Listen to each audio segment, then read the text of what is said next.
சாதாரண ஏழை எளிய தாழ்த்தப்பட்ட மக்களும் கிராம நிர்வாக அலுவலராக வரலாம் என்கிற நிலைப்பாட்டை உருவான தமிழகம் முன்னேறிக்குன்னா அடிப்படையை உருவாக்கியவர் புரட்சி நடிகர், புரட்சி தலைவர் எம்ஜிஆர் அவர்கள் தான். மக்கள் திலகம் பண்பனச்செம்மல் புரட்சி தலைவர் எம்ஜிஆர் அவர்களை பொறுத்தளவில் அவர் 1936 தான் தமிழ் திரையுலகில் காலடி எடுத்து வைக்கிறார். சதிரீலாவதி என்கிற முதல் படம். திரைத்துறைக்கு தேவையான எல்லாம் கம்பு சண்டை, கத்தி சண்டை, சிலம்பம், மல்யுத்தம், கொம்பு சண்டை என்று குதிரையேற்றம் உட்பட பல்வேறு பயிற்சிகளை செஞ்சு தன்னை தயார்படுத்தி நீங்கள் ஒரு திரைப்படத்திற்குள்ள பெரிய அளவில் வன்முறையே இருக்காது. அதுல புகைப்பிடிக்க காட்சி இருக்காது. மது இருந்து காட்சி. ஆமா, பெண்களுக்கு எதிரான குற்ற செயல்களை அனுமதிக்க மாட்டாரு. ஒரு காட்சி அமைப்பு இருக்கணும். மக்களுக்கு விரோதமான, மக்கள் ஏற்க முடியாத ஒரு செயலை நாம் செய்யவே கூடாதுங்கிறத இருந்தார். அதில் மிக உறுதியாக தொடக்க முதலே இருந்ததுனால தான் அவருக்கு புரட்சி நடிகர்னு. ஆனால் அந்த முதலமைச்சர் நாற்காலி 10 நாட்கள் அன்றைய புரட்சி நடிகர் பின்னாலேய புரட்சி தலைவர் எம்ஜிஆருக்காக காத்து அந்த படப்பிடிப்பெல்லாம் முடிச்சுட்டு, எடிட்டிங் ஒர்க்கெல்லாம் முடிச்சுட்டு அப்புறம் வந்து தான் முதலமைச்சராகவே பொறுப்பேற்றார். துறை உலகிலோ அரசியல் உலகிலோ அவரை போன்ற ஒரு மனிதனை, மகானை பார்க்க முடியாது. கார் உள்ளளவும், கடல் நீர் உள்ளளவும், இந்த பார் உள்ளளவும் புரட்சி தலைவர் எம்ஜிஆருடைய புகழ் நின்று நிலைத்து. அதே போல தன்னுடைய குருநாதர் காளியன் ரத்னம், அந்த வறுமையிலை சொன்னீங்களே, அந்த வறுமையிலை அவருக்கு வந்து தெரியக்கூடாது. அவர் அந்த அளவுக்கு அந்த ஊர்ல அவருக்காகவே வாழ்ந்தவர் தான் காளியன் ரத்னம். நாடகத்துறையிலும் திரைத்துறையிலும் வளர்த்தெடுத்தவர் என்று போற்றப்படுகிற காளியன் ரத்னம் அவர்களுக்கு பல்வேறு காலகட்டங்களில் நாடகத்துறையில் இருக்கிறவர் சினிமா துறைக்கு வந்தபோது, சம்பாதிச்ச போது பல காலகட்டங்களில் உதவி இருக்கிறாரு. வெளியில் பெரும்பாலும் அது வரல. புரட்சி எம்ஜிஆர் அவர்களை பொறுத்தளவில் அவர் ஒரு காந்தியவாதி. ஆனால் காந்தியடிகள் மீதும் சுபாஷ் சந்திர போஸ் மீதும் அவருக்கு மிகுந்த ஈடுபாடு. அதற்கு அடுத்து பிறந்தவர் காமராஜர் மீது அவருக்கு ஒரு தனி பற்றுதல் இருக்குது. அதனால தான் 1963 ஒரு பிறந்தவர் காமராஜருடைய பிறந்தநாள் விழாவில் பங்கேற்று பேசுகிறப்போ சொல்கிறாரு, காமராஜர் என் தலைவர், அண்ணா என் வழிகாட்டி. ஒரு ஆயா வீடு, அங்கே போய் என்னப்பா இந்த பக்கம் 5 கிலோமீட்டர், இந்த பக்கம் 8 கிலோமீட்டர் போகணும், ஒன்றுமே இடம் இல்லைன்னா அந்த ஆயிட்ட ஏதாவது சாப்பாடு இருக்கான்னா, ஐயோ இப்போதாயா தண்ணி ஊற்றி வச்சேன், தண்ணி சாதமும் சால கருவாடும் சுட்டு தந்து கொடுத்தேன். அப்போ நாகர்கோவில் பகுதியிலிருந்து ஒரு முதலமைச்சர் 77-78 வந்த ஒருத்தர்கிட்ட அந்த ஏரியாவை சொல்லி, அந்த அம்மா இருக்காங்களா அப்படின்னு, ஆமாம்மா அது இருக்குன்னு, 70-80 வயசுக்கு மேலே இருக்கணும்னு ஒரு சால்வையில் பணம் 2 கட்டு வச்சு சுற்றி இதை கொண்டு போய் மயம் கொடுத்தான்னு சொல்லி எம்ஜிஆர் அவர்கள் தலை வைத்து படுக்கிற மாதிரி ஒரு காட்சி எடுத்த பொழுது, படப்பிடிப்பு தளத்தில் இருந்த நடிகை குமுதினியுடைய கணவன் வேகமாக புரட்சியாளர் எம்ஜிஆர் அவர்களை கையை பிடிச்சி இழுத்துட்டு, நேற்று வரைக்கும் நீ ஒரு எக்ஸ்ட்ரா நடிங்க, நீ எப்படி என்னுடைய மனைவி மடியில் தலை வச்சு படுப்ப அப்படின்னு சொல்லிட்டு,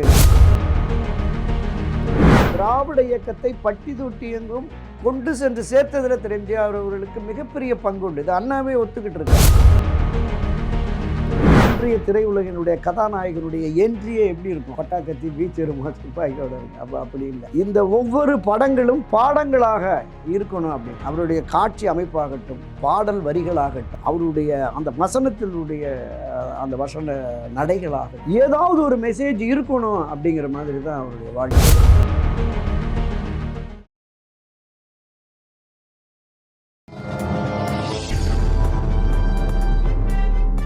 பத்திரிகை.com நேயர்களுக்கு இனிய வணக்கம். எம்ஜிஆர் கடந்து வந்த பாதைகள், அவருக்கு ஏற்பட்ட சோதனைகள், அதை அவர் சாதனைகளாக மாற்றியது எப்படி என்பது குறித்து பல்வேறு கேள்விகளுக்கு பதிலளிக்க இணைந்திருக்கிறார் மூத்த பத்திரிகையாளர், திராவிட இயக்க ஆய்வாளர் துரைக்கண்ணா அவர்கள். வணக்கம் ஐயா. வணக்கம் சார். நல்லா இருக்கீங்களா ஐயா? நலமா இருக்கேன். நீங்கள் நலமா இருக்கீங்க? நல்லா இருக்கேன் ஐயா. நன்றி. எம்ஜிஆர் 3 எழுத்து பெரிய ஒரு காந்த சக்தி. அவர் தொடக்க காலத்தில் அவர் நாடகத்தில் நடித்த பொழுது, பிறகு அவர் திரைத்துறைக்கு வந்த பொழுது பல்வேறு விதமான இடையூறுகள், தடைகள் நிறைய இருந்திருக்கும். அதெல்லாம் அவர் எப்படி கடந்து வந்தார், எப்படியெல்லாம் அதில் அந்த துறையில் முத்திரை பதிச்சார், பல்வேறு விதமான தகவல்கள்லாம் அந்த காலகட்டத்தில் வெளிவந்திருக்கும். இதில் தெரியாத பல விஷயங்கள், இந்த சோதனைகளை சாதனைகளாக மாற்றிய விதங்கள், அவர் புறக்கணிக்கப்பட்ட நபர்கள் பின்னாடி அவர்கிட்டலாம் எப்படி அவர் நாடி வந்தாங்க உள்ளிட்ட பல தகவல்கள்லாம் நீங்கள் உங்களுடைய நூல்களில் அது இடம்பெற்றிருக்கு.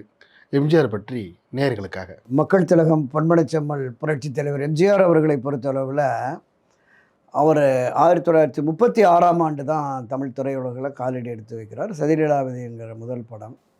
கிட்டத்தட்ட ஒரு 10 ஆண்டுகள் போராட்டத்துக்கு பிறகு 1947 ராஜகுமாரியில் தான் கதாநாயகனாக வர்றார். அந்த 10 ஆண்டு போராட்டம் என்பது அந்த காலத்திலேயே அவர் ஒரு திரைத்துறைக்கு தேவையான எல்லாம் கம்பு சண்டை, கத்தி சண்டை, சிலம்பம், மல்யுத்தம், கொம்பு சண்டை என்று குதிரையேற்றம் உட்பட பல்வேறு பயிற்சிகளை செஞ்சு தன்னை தயார்படுத்திக்கிட்டார். அப்போ 46 இறுதியில் சாயான்னு ஒரு திரைப்படத்துக்கு கதாநாயகன் வேடம் வருது. அதில் குமுதினின்னு அன்றைய பிரபல கதாநாயகியாக நடிக்கிறாங்க. அப்போ அந்த காட்சி படப்பிடிப்பு நடந்துக்கிட்டு இருக்கிற போது ஒரு பாடல் காட்சியில் கதாநாயகியினுடைய குமுதியினுடைய மடியில் அன்றைய புரட்சி நடிகர் எம்ஜிஆர் அவர்கள் தலை வைத்து படுக்கிற மாதிரி ஒரு காட்சி எடுத்த பொழுது படப்பிடிப்பு தளத்தில் இருந்த நடிகை குமுதினுடைய கணவன் வேகமாக வந்து புரட்சி நடிகர் எம்ஜிஆர் அவர்களை கையை பிடிச்சி இழுத்துட்டு, நேற்று வரைக்கும் நீ ஒரு எக்ஸ்ட்ரா நடிங்க, நீ எப்படி என்னுடைய மனைவி மடியில் தலை வச்சு படுப்ப அப்படின்னு சொல்லிட்டு எடுத்துகிட்டு போயிட்டு இந்த படத்தில் என் மனைவி நடிக்க மாட்டான்னு கூப்பிட்டு போயிட்டார். அந்த படப்பிடிப்பு நடந்துன்ற இடத்துலேயே அப்போவே நடத்துலையே போயிட்டார். இன்னைக்கு இருக்க காலமாக இருந்தால் மிகப்பெரிய அளவுக்கு வந்து பெரிய ட்ரெண்டிங் ஆகிருக்கும். அப்போது அந்த தயாரிப்பாளரும் அந்த இயக்குனர் வந்து அன்றைய புரட்சி நடிகர் எம்ஜிஆர் அவர்களை சந்தித்து, ராமச்சந்திரன் நீங்கள் எதுக்கும் கவலைப்படாதீங்க, பின்னாடி இந்த தமிழ் திரையுலகை ஆட்டி படைக்கிற மிகப்பெரிய சக்தியாக நீங்கள் வர்றபோது இதே குமுதினி அவன் கனவு அவங்க காலில் விழுற காலம் வரும் அப்படின்னு சொல்லி இந்த படத்தை இந்த படத்தை நான் எடுக்க மாட்டேன்னு ஒரு 5000-6000 அடி எடுத்த அந்த இதை ஃபிலிமே அவங்க நாசப்படுத்திட்டு போட்டாங்க. 47 தான் ராஜகுமாரி வருது. ராஜகுமாரி படம் வந்து ஒரு மிகப்பெரிய வெற்றி படமாக முதலிலே கதாநாயகன் வருது. அதை தொடர்ந்து 1977 முதலமைச்சர் பொறுப்பு ஏற்ற அந்த தினம் வரை 136 படம், மதுரை மீட்ட சுந்தரபாண்டி படம். நீங்கள் அதில் பார்த்தீங்கன்னா படப்பிடிப்பு எடிட்டிங் ஒரு 10 நாள் இருக்குது. கவர்னரை சந்தித்து இந்த மாதிரி பதவியேற்புக்கான தேதி கேட்டு கவர்னர் எந்த டேட்டில் எடுக்கணும்னு ஒரு 10 நாள் டைம் கேட்குறார். முதலமைச்சராக தேர்ந்தெடுக்கப்பட்டார்கள் எல்லா சட்டமன்ற உறுப்பினர்களும்.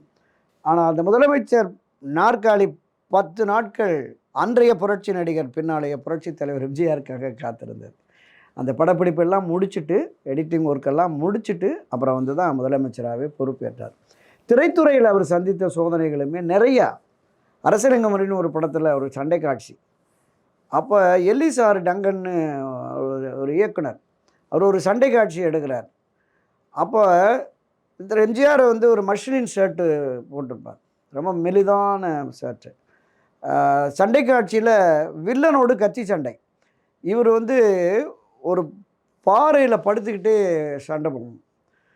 பகல் 12 மணி 1 மணி ஆகுது, பாறை சூடு தாங்கலை. காட்சி நல்லா வந்தவங்க கூட இயக்குனர் மறுபடியும் 2-3 டேக்கு. கேமராமேன், ப்ரொடியூசர் அசிஸ்டண்ட்டு எல்லாருமே, சார் நல்லா தானே வந்திருக்கு, இல்லை இன்னும் நல்லா வரணும், இல்லை நல்லா வரணும் அப்படின்ட்டு அவர் எடுத்துட்டார். காட்சி முடிந்து போகிற போது அந்த சட்டை அந்த வெப்பத்தில் உருகி அவர் உடம்புல ஒட்டிடுச்சு. ரூமில் போய் குப்பரை படுக்க வச்சு தேங்காய் எண்ணெயை ஊற்றி தடவி அப்படியே உரிச்சு எடுத்திருக்காங்க. அவருடைய உடம்பு எப்படி இருக்கும், ரோஸ் நேரம், அதை உரித்து பார்த்தீங்கன்னா அப்படியே பூரா சிராய்ப்பு மாதிரி ரத்த காயமாக இருந்தது. எல்லோரும் சொல்லியிருக்காங்க, என்ன உங்கள் மேலே அவருக்கு போவோம், இல்லை அவர் நல்லா அன்றைக்கும் அவர் நல்லா வரணும்னு நினச்சி தான் எடுத்திருப்பார், விடுங்க பார்த்துக்கலாம் அப்படி. இப்போ இந்த 2 நிகழ்ச்சி அப்படியே வாங்க. 80களில் முதலமைச்சரான போது குமுதினியும் கணவனும் வந்து இந்த மாதிரி வீடு அடமானம் போயிடுச்சு, ஏலத்துக்கு போகுது, அங்கே வேறு வழியில் ஏதாவது நீங்கள் பண்ணி கொடுக்கணும் அப்படின்னு அந்த வீட்டை மீட்டு அவங்களுக்கு ஒரு கணிசமான தொகை கொடுத்து அனுப்புகிறார். எல்லிசார் டங்கன் வர்றார் 82-83 காலகட்டத்தில். நான் வந்து நீலகிரியில் ஒரு இடம் வாங்கி போட்டேன் 40 வருஷத்துக்கு முன்னாடி, 40 வருஷத்துக்கு முன்னாடி இடம் வாங்கி போட்டேன் வெலிங்டன்கிற ஏரியாவில். இப்போ யாரோ ஆக்கிரமிச்சுட்டு ரொம்ப சிரமமாக இருக்கேன், அதை விற்றுட்டு ஏதாவது கொஞ்சம் செலவுக்கு பணம் எடுத்துகிட்டு போகலான்னு வந்தேன் அப்படின்னு சொல்கிறேன். உடனே தலைவர் அந்த டாக்குமெண்ட்லாம் வாங்கிட்டு நான் ஏற்பாடு பண்ணுறேன்னு அவருக்கு ஒரு கணிசமான தொகையை அனுப்பிச்சிட்டு போயிடுறார். இப்படி இந்த பகைவனுக்கும் அருள்வாய் நன்னெஞ்சேன்னு சொல்கிறோம்ல, அது புரட்சி நடிகர் எம்ஜிஆர் அவர்களுக்கு பொருந்தும்.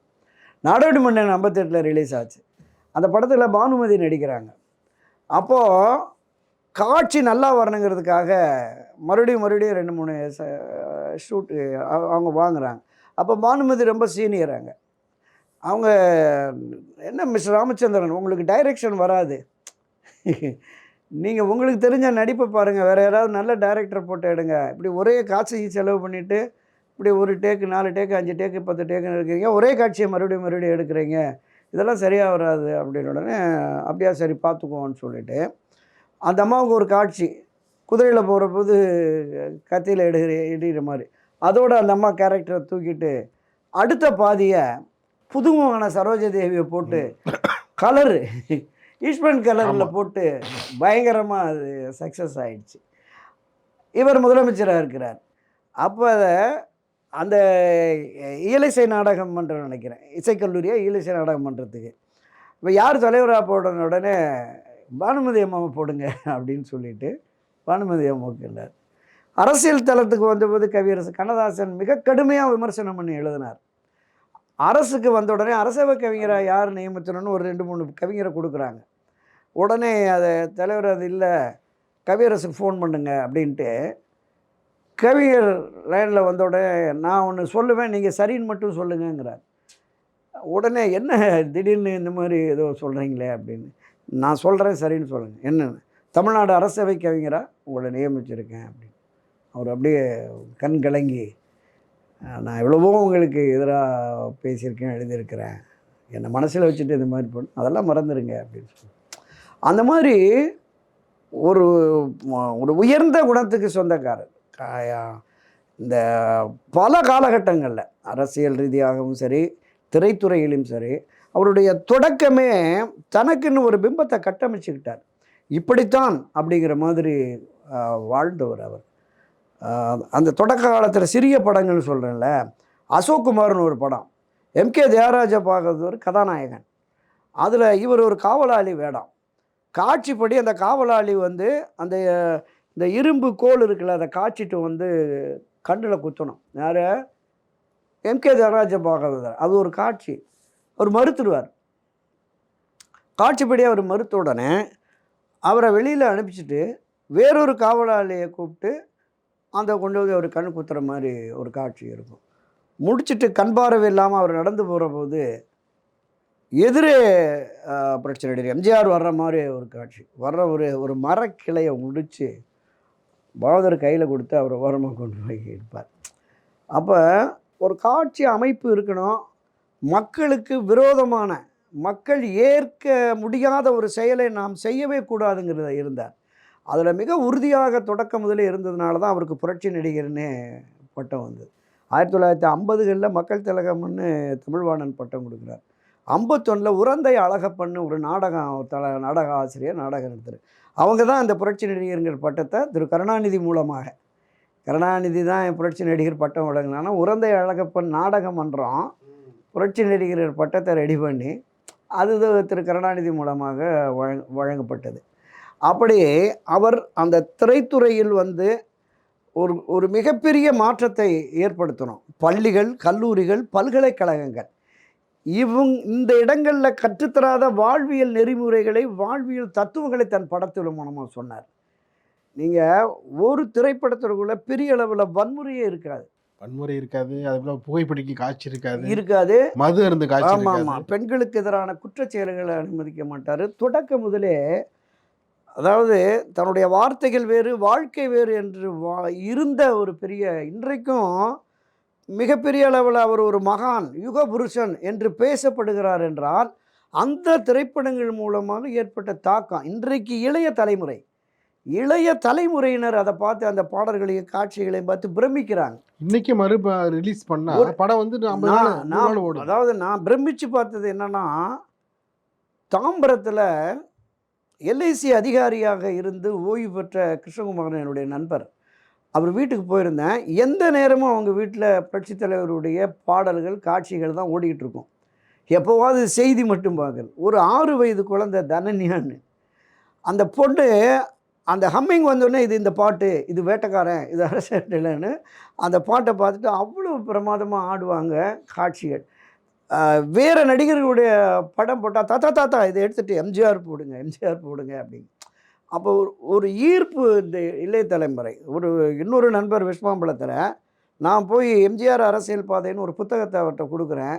2 வயது குழந்தைய வச்சுக்கிட்டு, "பாப்பா அது யாருன்னு?" கேட்குறாரு. "எம்ஜிஆர் தாத்தா" அப்படின்னு முத்தம் குடுக்குது. அந்த புத்தக அட்டைய பார்த்துட்டு முத்தம் குடுக்குது.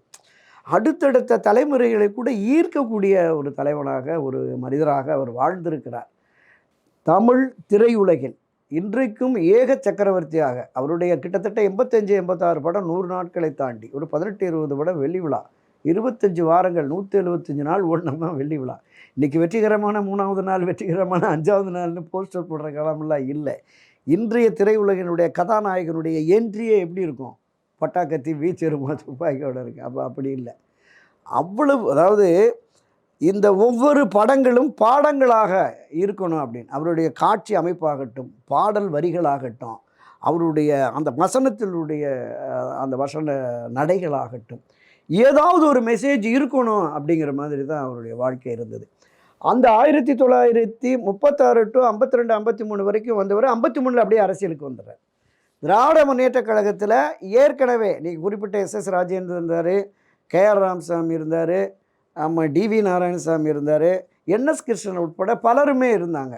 ஆனால் இவர் புரட்சியாளர் எம்ஜிஆர் அவர்கள் வந்ததற்கு பிறகு தான் திமுகவினுடைய வளர்ச்சி என்பது வேகமான வளர்ச்சி.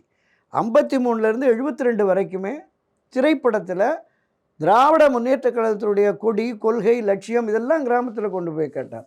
2 முறை திரு எம்ஜிஆர் அவர்களுக்கு எதிராக திராவிட முன்னேற்றக் கழகத்தில் அண்ணாட்ட புகார் போகுது. இவரை நீங்கள் நேரடி அரசியலுக்கு பயன்படுத்த வேண்டாம், நாம் கருத்தியல் ரீதியில், சித்தாந்த ரீதியில் இந்த திராவிட இயக்கத்தை கட்டமைச்சிட்டு போனோம், நடிகர்கள் பின்னால் இது போகணுங்கிற மாதிரி வரக்கூடாதுங்கிற புகார் வந்தபோது அண்ணா ஏற்கலை. சாதாரண ஏழை எளிய பாமர மக்களிடம் உதயசூரியன் சின்னத்தையும் கருப்பு சிவப்பு கொடியும் கொண்டு போய் சேர்த்தவர் அவர். நமக்கு வாக்குகள் அங்கே. நீங்கள் ஒரு நாளைக்கு ஒரு 10 கூட்டம் போட்டு ஒரு 1000 பேரை நீங்கள் ஒரு கூட்டத்துக்கு 1000 பேர்னு 10,000 பேரை சந்திக்கலாம். ஆனால் இந்த திரை அரங்குகள் மூலம் ஒரு நாளைக்கு லட்சக்கணக்கான மக்களை திரு எம்ஜிஆர் சந்திக்கிறார். அந்த மக்கள்கிட்ட நம்முடைய கொடியை, கொள்கையை கொண்டு போய் சேர்க்கிறார். ஒரு படம் சக்கரவர்த்தி திரும்புன்னு நினைக்கிறேன், உதயசூரியன் பேர், பொட்டு உதயசூரியன் மாதிரி வச்சுருப்பார். எங்கே பார்த்தாலும் அண்ணாவின் படம் இருக்கும். ஆமாம் ஆமாம், அந்த கருப்பு சிவப்பு இதோட பாட்டே அந்த உதயசூரியனின் பார்வையில் அந்த பாட்டே அப்படி அது சென்சார் கூட அதை எடுக்கக்கூடாது, சின்னம் வரக்கூடாதுன்னு புதிய சூரியனின் பார்வையில்னு தேட்டரில் பாடுவார். ஆனால் ரெக்கார்டில் உதயசூரியன் தான் வரும். உரிமை குரலில் திமுக கரைவேட்டி கட்டியே நடிப்பார் நிறைய படத்தில். ஆமாம், அந்த மாதிரி திராவிட இயக்கத்தை பட்டி தொட்டி எங்கும் கொண்டு சென்று சேர்த்ததில் திரு எம்ஜிஆர் அவர்களுக்கு மிகப்பெரிய பங்கு உண்டு. இது அண்ணாவே ஒத்துக்கிட்டு இருக்கார். அவர் கோயில்பட்டி போகிற போது சரி, இந்த பக்கம் விருதாசலம் தாண்டி ஒரு இடத்துல போகிற போது 2-3 இடங்களில் கேட்டிருக்காங்க. அந்த கொடி காரில் இருக்கிற திராவிட முன்னேற்ற கழக கொடியை பார்த்து காரை மறித்து, நீங்களாம் எம்ஜிஆர் கட்சியா அப்படின்னு அண்ணாவை பார்த்து கேட்டிருக்காங்க.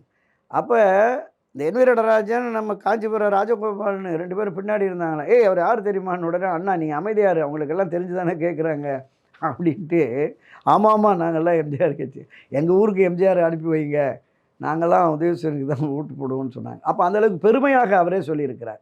67 துப்பாக்கி சூடுபட்டு ஆஸ்பத்திரியில் இருக்கிற அந்த கட்டுப்போட்டு தான், அந்த அவருடைய கழுத்தில் கட்டுப்போட்டு அவர் வணங்கிய அந்த படம் தான் மிகப்பெரிய அளவில் தமிழகத்தில் ஒரு தாக்கத்தை உருவாக்கி வெற்றி பெற்றது. அப்போ இந்த வெற்றிக்கு காரணம் புரட்சியாளர் எம்ஜிஆர் என்பதை அண்ணா ஒப்புக்கொண்டு, மாணவர் திமுக சார்பில் இந்த 67 வெற்றி பெற்ற உடனே அண்ணாவை சந்தித்து மாலையோடு போயிருக்காங்க. அவர் இந்த வெற்றிக்கு காரணமானவர் மருத்துவமனையில் படுத்திருக்கிறார். அவருக்கு மாலை போட்டு நன்றி சொல்லிவிட்டு அப்புறமா இங்கே வாங்க அப்படி. இப்போ அந்த அளவுக்கு அண்ணாவினுடைய நம்பிக்கையை பெற்ற ஒருவராக இருந்தார்.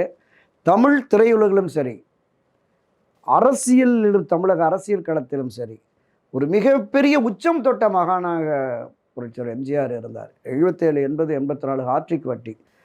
தமிழ்நாட்டில் மிகப்பெரிய ராஜதந்திரி, அரசியல் சாணக்கியன் என்று பொதுவெளியில் பேசப்பட்ட திரு கருணாநிதியை 13 ஆண்டுகள் கோட்டை பக்கம் வர விடலை.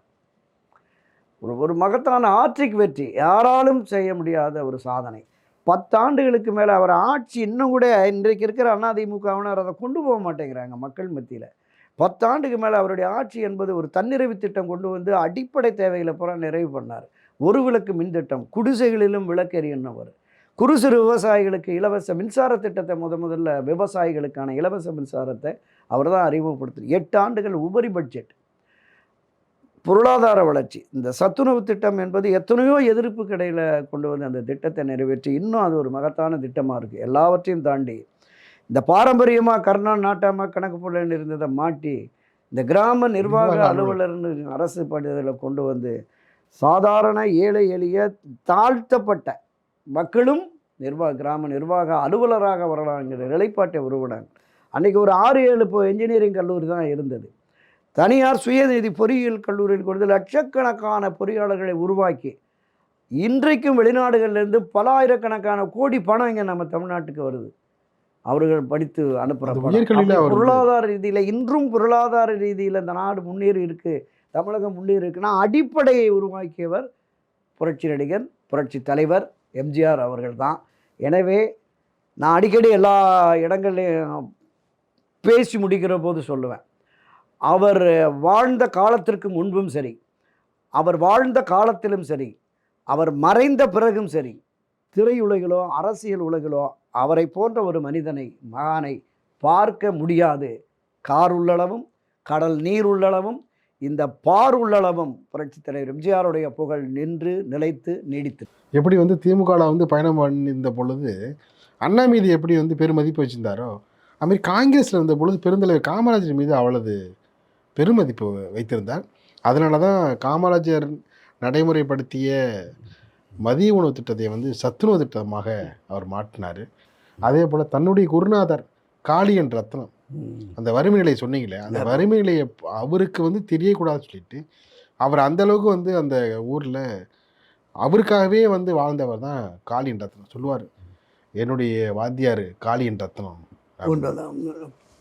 இவருக்காகவே வந்து ஒவ்வொரு படியாக ஏறி இறங்கினார், ஒன்றுமே எதிர்பார்க்காம. அப்படி வந்து அவருடைய முன்னேற்றத்துக்கு ஒரு காரணமாக இருந்தவர் காளியன் ரத்னம். அதாவது எம்ஜிஆர் வந்து இவருக்கெல்லாம் வந்து அமைச்சர் பதவி கொடுத்துருந்தாரு அப்படின்னு சொல்லுவாங்க. காளியன் ரத்னத்தை ஏன் மறந்தார் அப்படின்னு அந்த அந்த கேள்விலாம் அப்போது வந்து இப்போ பலமாக எழுப்பப்பட்டதாக வந்து அது பிற சொல்ல நான் கேட்டது உண்டு. அந்த காலகட்டத்தில் நிறைய பேர் அதை பார்த்திங்கன்னா அவருடைய முன்னேற்றத்துக்கு வந்து பின்புலமாக இருந்து செயல்பட்டுருக்காங்க. இது போல் சில பேர் எப்படி அவரால் மறக்க முடியும்? புரட்சி எம்ஜிஆர் அவர்களை பொறுத்தளவில் அவர் ஒரு காந்தியவாதி.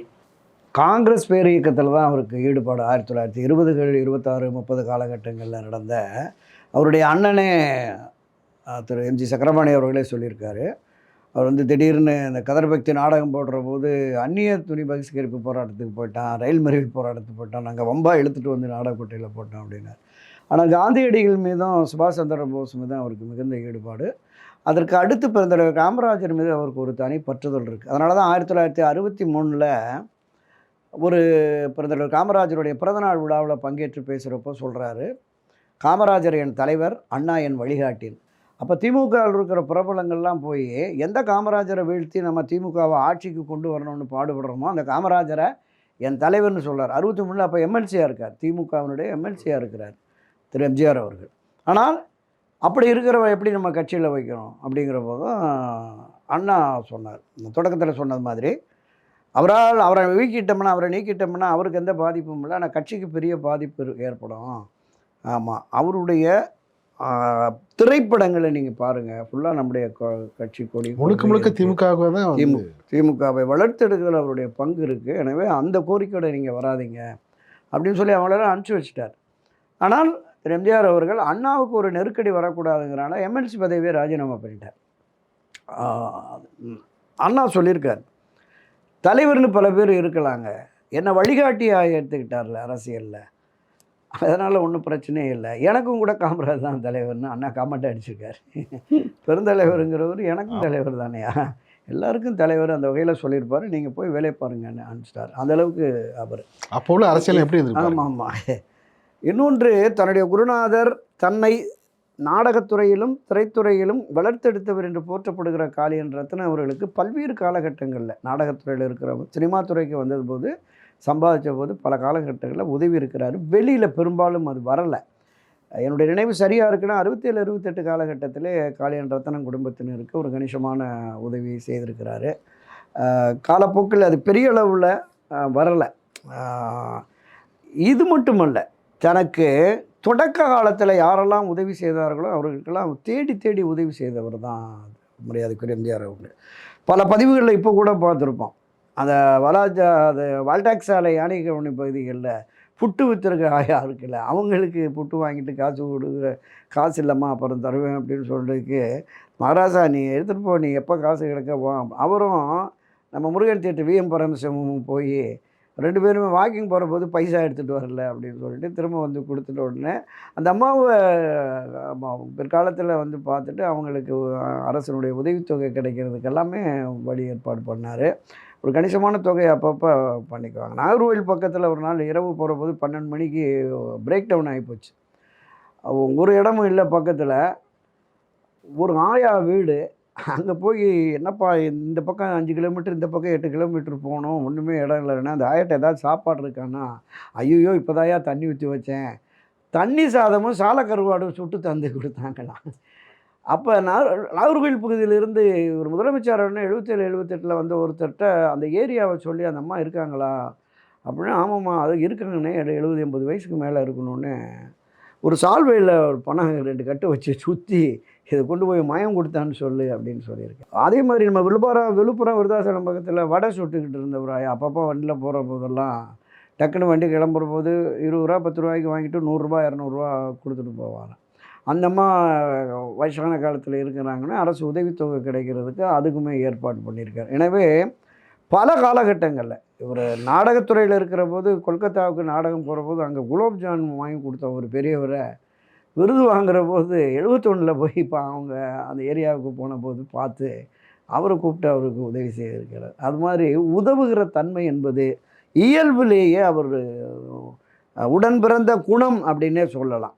மற்றவர்களுக்கு உதவி செய்ய வேண்டும் என்று நினைத்த உடனே உடனடியாக, இன்னொன்று தேவைப்படுபவர்களுக்கு இவரே தேடி சென்று உதவி செய்த பல வரலாறுகளை பார்த்துருக்கோம். நிறைய நடிகர்கள் நாகேஷ் கடன் பட்ட போது அந்த தேட்டரை கொண்டு வர்றதுக்கு அவர் தான். சினிமா படம் எடுத்து நம்ம தேங்காய் சீனிவாசன் கஷ்டப்பட்டு நஷ்டப்பட்டு நிற்கிற போது சிவாஜி கணேசன் எடுத்த படத்துக்கு உதவி செஞ்சு தான் கண்ணன் வந்தானே ஏதோ ஒரு படம் நினைக்கிறேன் தேங்காய் சீனிவாசன். அந்த மாதிரி நெருக்கடியில் இருந்த பல முன்னணியினருக்கெல்லாமே உதவி செய்தவர் தான் அவர். அரசியலில் இருக்கிற போது சரி, திரைத்துறையில் இருக்கிற போதும் மற்றவர்களுக்கு உதவுகிற தன்மை. இப்போ தமிழிடம் விடுதலை பெற வேண்டும் என்பதற்காக பிரபாகரனுக்கு எந்த அளவுக்கு உதவி செய்தாருங்கிறதெல்லாம் நாம் பார்த்தோம். எனவே அவருடைய வள்ளல் தன்மை என்பது கேள்வி அதன் மீது எந்த கேள்வியும் எழுப்ப முடியாத அளவிற்கு தான் இருந்தது என்பதுதான் யதார்த்தம். நிகழ்ச்சி பங்கேற்று பல கருத்துக்களை தெரிவித்தமைக்கு இதயம் கடந்து இடையே நன்றி. நன்றி, வணக்கம்.